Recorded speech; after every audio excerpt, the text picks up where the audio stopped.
Bonjour ou bonsoir, c'est Patia Nzambe Queen P. Aujourd'hui, j'ai fait un sujet qui s'intitule « Arrête de t'inquiéter » parce que l'esprit de négativité est en train de te tuer.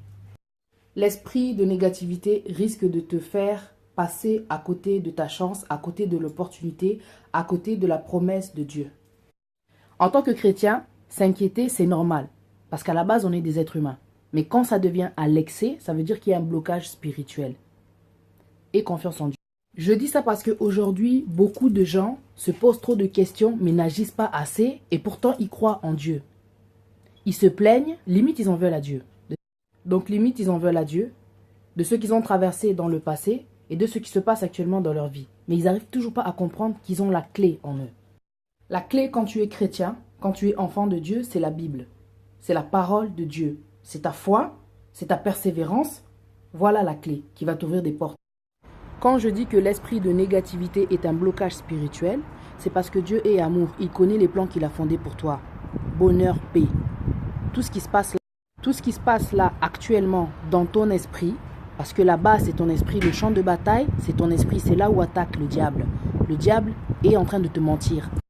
Avec Dieu, quand on a la foi, on continue. Tu dois agir. Le fait de ne rien faire, tu es en train de te bloquer. Ne mets pas la faute sur Dieu. Tu vois, Dieu t'a tout donné. Comme je disais au début, la clé, elle est en toi. C'est à toi d'agir maintenant. Tu ne peux pas te plaindre tout le temps auprès de Dieu. Peu importe la négativité des gens, on n'écoute pas les gens quand on marche avec Dieu. On a confiance, on sait que Dieu nous parle, il est là avec nous. Cette année, 2017, c'est ton année. Comme je l'avais dit dans l'autre vidéo, que ce ne soit pas qu'un discours. Tu dois travailler, tu dois te fortifier. Une année de restauration. Dieu va te donner tout ce que tu as perdu, tout ce que le diable t'a volé, tout ce que le diable avait mis dans ton chemin pour que tu deviennes comme ça aujourd'hui. Dieu va te restaurer, Dieu va te guérir, Dieu va te rendre ce que tu as perdu. Continue et confiance en lui. Et confiance en lui. N'écoute pas les gens. Tu sais, moi, il y a une personne qui m'a dit « Oh, Patricia, c'est très bien ce que tu fais. Je vois vraiment que Dieu t'a donné le don de parler. Peut-être que tu ne vas pas être riche. » Qui t'a dit ça? Peut-être que ton don, c'est juste que de fortifier. Qui t'a dit que Dieu était limité? Oh, tu penses que Dieu va me laisser dans cette situation-là que je vis là aujourd'hui? Dieu est grand. 2017, c'est l'année où Dieu va agir dans ma vie, dans ta vie, na kombo na Yesu, parce qu'il y a le chiffre 7. C'est le chiffre de Dieu. C'est la perfection. Quand on s'approche de Dieu, on s'approche de l'excellence, on s'approche de la délivrance. Mais pour ça, il faut rester déterminé. Ta foi, ton don, la Bible, la prière. Voilà la clé du succès. Ne va pas chercher midi à 14h. Tu as tout avec toi. Tu sais, si tes pensées sont négatives, tout ce qui va suivre par la suite sera négatif. Ta vie, tu vas attirer la négativité. Trop de problèmes. Quand j'étais un peu plus jeune, je marchais sans Dieu. J'étais atteinte de l'esprit de négativité. Et donc, tout ce que j'attirais, c'était que des problèmes. Mais Dieu merci, Dieu était avec moi. Je t'explique, j'étais un peu perdue. Des fois, je voyais qu'il y avait des moments difficiles. Je voulais à tout prix être comme les autres. Donc, je me suis mise à voler pour m'habiller comme les autres. On aurait dit Kindoki. À chaque endroit où j'entrais, je ne pouvais pas sortir de là les mains vides. Franchement, non, ça c'était un esprit ça. Un blocage. Capricieuse. J'étais gourmande aussi. Je me prenais pour une riche mais je n'avais pas les moyens. Donc, je me servais dans les magasins. Une chose en entraîne une autre. Qui vole un œuf, vole un bœuf. Petit à petit, je commençais à faire d'autres bêtises. Je rentrais souvent en garde à vue en fait. Donc une fois, je suis allée en garde à vue. 2 fois, je suis allée en garde à vue. Disons que Dieu était en train de me parler aussi à travers ces expériences-là, mais je ne comprenais toujours pas. Satan a déjà. La 3e fois que je suis allée en garde à vue, j'ai passé plus de temps que les 2 autres fois. J'ai passé, je crois, 72 heures. Ils avaient prévu en fait de me mettre en prison.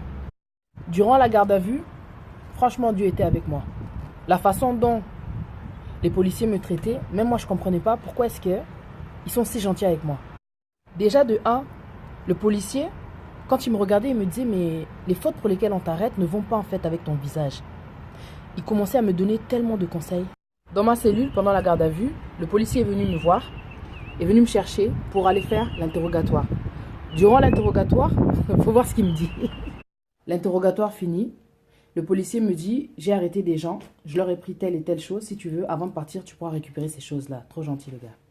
J'ai dit non merci. Donc, durant l'interrogatoire, je me suis expliqué pourquoi est-ce que je me retrouvais là aujourd'hui. Ils ont décidé donc de m'amener à mon appartement pour faire une fouille. Dans la voiture, franchement, je paniquais. J'étais mal à l'aise, j'avais honte. On m'avait mis les menottes, il fallait que je sorte comme ça devant les gens. Maintenant, dans mon quartier, devant ma fille. Le policier se retourne, il me regarde, il me dit ça va, je dis non, ça va pas. J'ai pas envie que les gens me voient comme ça parce que j'ai pas cette image-là. Est-ce que ça serait possible de m'enlever les menottes pour que je rentre comme ça? Il me dit ok, c'est bon. On m'a enlevé les menottes, on m'a fait rentrer dans l'appartement, ils ont fait la fouille, ils n'ont rien trouvé. On est parti vers là où était ma fille parce qu'il fallait que maintenant ma fille, quelqu'un d'autre la récupère. Finalement, on a trouvé une solution pour ma fille. Nous sommes retournés en garde à vue avec les policiers et on attendait maintenant la décision du procureur. Donc j'ai fait au total 72 heures en garde à vue. Le procureur a décidé qu'il fallait que je sois jugé pour aller en prison. En fait, j'ai été accusé de cambriolage. Je suis rentré dans un appartement où j'aurais pas dû mettre les pieds. Vu que j'avais fait d'autres gardes à vue avant, quand je touchais les endroits, je laissais mes empreintes. Donc pour eux, vu que c'était la 3e fois, ils se sont dit cette fois-ci on va l'arrêter, qu'elle comprenne un peu la vie quoi. J'ai commencé en fait à m'inquiéter pour mon enfant. Franchement, j'ai pleuré. Je me suis inquiétée, je me suis dit elle va aller en foyer. C'est pas une vie que je voulais lui donner à elle, je veux une vie différente pour elle. Mais tout ce que je faisais, c'est comme si ma vie était en train de se répéter par rapport à celle de ma mère. Ma vie était en train de se compliquer. Je sentais comme un blocage, quelque chose qui voulait me stopper. Personnellement, j'aime la liberté. Ils voulaient me mettre en prison pour 3 mois. Juste 3 mois. Mais 3 mois, ça peut changer tout le cours de ta vie. Ça peut briser un enfant. C'est surtout l'enfant. Ça peut briser ton esprit. Prison et Bible, ça ramène tout chez certains. C'est pas ce que Dieu voulait. Heureusement, malgré le fait que j'étais perdu, j'étais atteint d'esprit de négativité, j'ouvrais tout le temps la Bible. On m'avait donné une date à laquelle je serais jugé, mais je savais déjà que j'allais faire 3 mois. Donc, pendant le temps que j'étais dehors, j'étais déjà enfermé en fait dans ma tête. Mais franchement, j'ouvrais quand même la Bible, et à travers la Bible, Dieu m'a parlé, je suis tombé sur ce verset qui dit « Même devant les autorités, je t'indiquerai comment parler ». Le jour du jugement est arrivé, j'étais en panique. J'étais en panique. J'ai dit, ça y est, je vais partir, je ne vais plus voir ma fille. Arrivé à la délibération. Avant la délibération, il y a eu une sorte de pause. Durant la pause, Dieu merci, j'avais pris ma Bible. Je suis tombée encore sur ce verset. Dieu m'a montré qu'il était avec moi. Au moment de la délibération, ils sont tous rentrés. Le juge s'est mis assis, il m'a regardé et il a commencé à me parler. Ils ont dit, ok, on a décidé. Parce que quand on te voit, on voit très bien que tu ne peux pas être coupable de cambriolage. Mais il y a forcément une influence derrière. Le juge m'a dit, il faut que tu fasses attention à tes fréquentations. L'influence. Tu es sûrement avec des gens qui ne sont pas comme toi. La façon dont me parlait, le juge me parlait comme un père. Comme un père parle à son enfant qui s'inquiète pour son enfant. J'avais l'impression que c'était Dieu qui me parlait. Il m'a donné tellement de conseils et franchement, j'étais là, je le regardais là-haut, là. J'étais trop concentrée, captivée par ce qu'il disait. Parce que Dieu parle tantôt d'une façon, tantôt d'une autre. Je sentais que Dieu était en train de me parler à travers le juge. Ils ont décidé de me donner 3 mois de sursis. Et pendant 5 ans, je devais plus rien faire. Si pendant ces 5 ans, j'osais encore voler, ou quel que soit le problème, je rentrais en prison. Dieu m'a épargné, il m'a donné une chance. J'ai arrêté de voler. Donc, c'est comme si Nazum Bata, j'ai compris à travers cette expérience qu'il était temps que je grandisse parce que maintenant que j'ai un enfant, il fallait que je fasse attention à elle. C'est tout ce qui comptait. Et un peu plus tard, le père de ma fille m'avait dit en fait que le procureur avait insisté pour que le père reprenne ma fille. Parce qu'ils étaient déterminés. Ils étaient déterminés à m'arrêter. Que j'aille en prison. Mais ce n'était pas le plan de Dieu. Parce que Dieu connaît les plans qu'il a pour toi, pour moi. Quand Dieu dit une chose, la chose s'accomplit. Leur plan là, c'était pas pour moi. Le plan là, c'est pas pour toi, cette vie là. Dieu sait ce qu'il est en train de faire. Quand Dieu te donne l'intelligence, genre t'es malin, n'utilise pas ça contre toi pour te retrouver en prison. Ça peut bloquer beaucoup de choses par la suite. Fais attention. Ne te laisse pas envahir par l'esprit de négativité. Tu dois combattre ça par la prière, des prières aussi de délivrance. Ne te laisse pas faire, ne laisse pas le diable gagner. Tu fais que te plaindre. Tu vas passer à côté de la promesse si tu continues comme ça. Au-delà de la peur, de la timidité, de la crainte, du doute, agis. Tu dois agir. Bats-toi parce que Dieu est avec toi. Dieu est avec toi. Arrête de te plaindre, ne regarde pas le succès des autres parce que tu auras le tien. Arrête de douter. Oh, je ne sais pas si Dieu... Toute arme forgée contre toi sera sans effet. Oui, mais les gens, ils te feront la guerre, mais ils ne te vaincront pas. Il est ton bouclier. Peu importe ce que tu as fait dans le passé, pour les gens, ce que tu n'as pas fait, tes regrets, tes remords. Cette année, les choses doivent s'accomplir. Que tu serves Dieu un peu ou bien grand comme ça, c'est pas ça qui va faire que les choses s'accompliront. Sœur Léakina, dis-leur que tout ce qui compte, c'est la détermination. C'est la détermination. Peu importe ce que tu fais pour Dieu, pour les gens, c'est la détermination. La promesse, tu l'auras si tu restes déterminé. Parce que si tu ne restes pas déterminé, tu vas passer à côté. Je t'explique, ça fait 5 ans que tu sers Dieu. La 6e année, ça sera l'année de combat. L'année d'attaque spirituelle. Pendant l'attaque, pendant le combat, tu t'es fatigué, tu t'es épuisé, tu t'es découragé, tu as douté, tu as laissé tomber. Tu n'as pas eu confiance en Dieu et tu t'es découragé. Alors que c'était la 7e année que ta promesse allait tomber. Tu t'es découragé. Il fallait rester déterminé. Le diable fatigue l'esprit. Le diable fatigue l'esprit. Il attaque l'esprit. Il vient dans ton esprit pour te mettre un tas d'idées qui vont faire que te fatiguer. La négativité.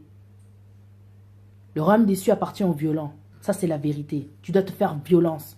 Tu dois te réveiller. Quand la négativité vient, lève-toi, tout de suite réagis. Agis, va prier, ouvre la Bible, chante une chanson. Combat ça. Chasse ces idées-là que le diable met parce que ça va rester là, ça va te pourrir l'esprit.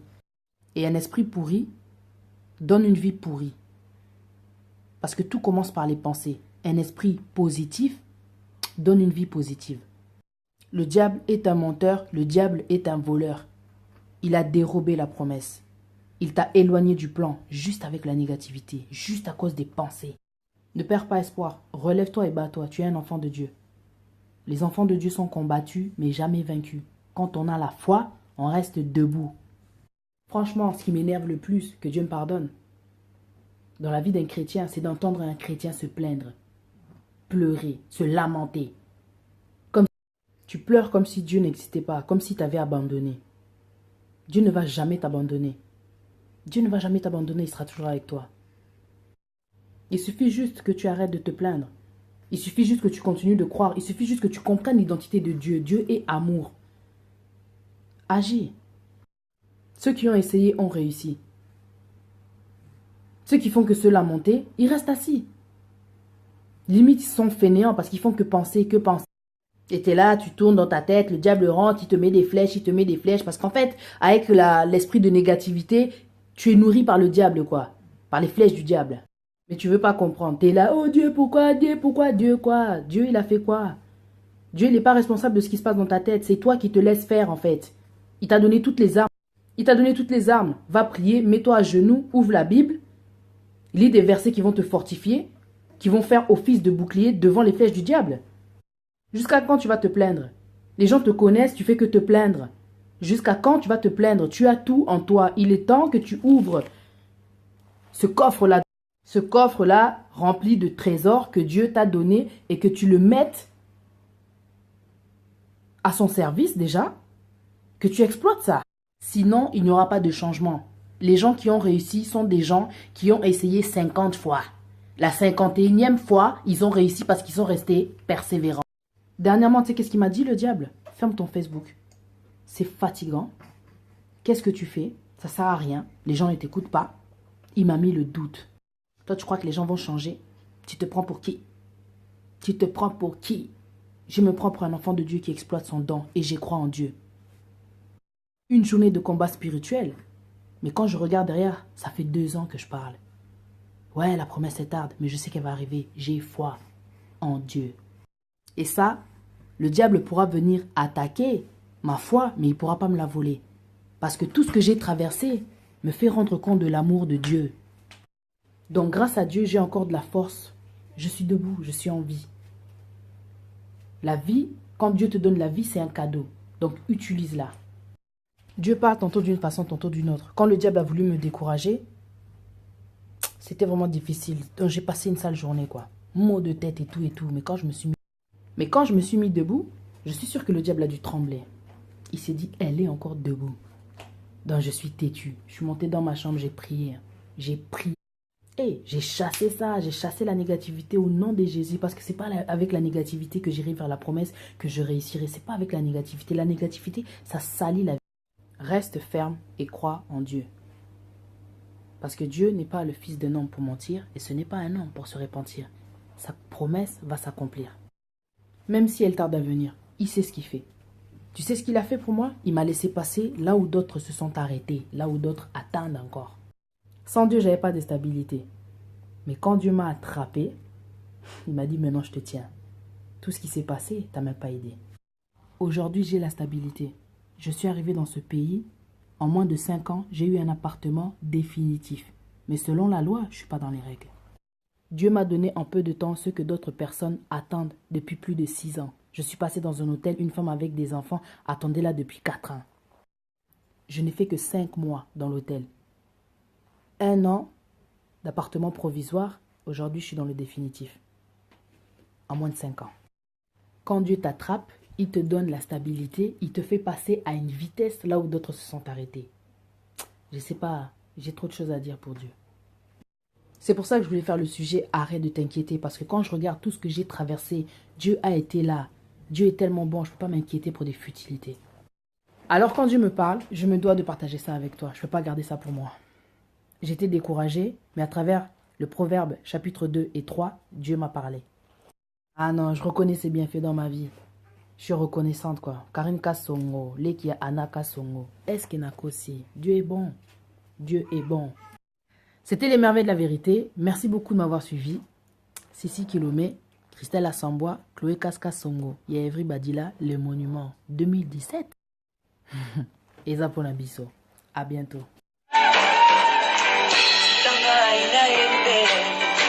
Sikanga ina kumisa yo, sikanga ina sanjola.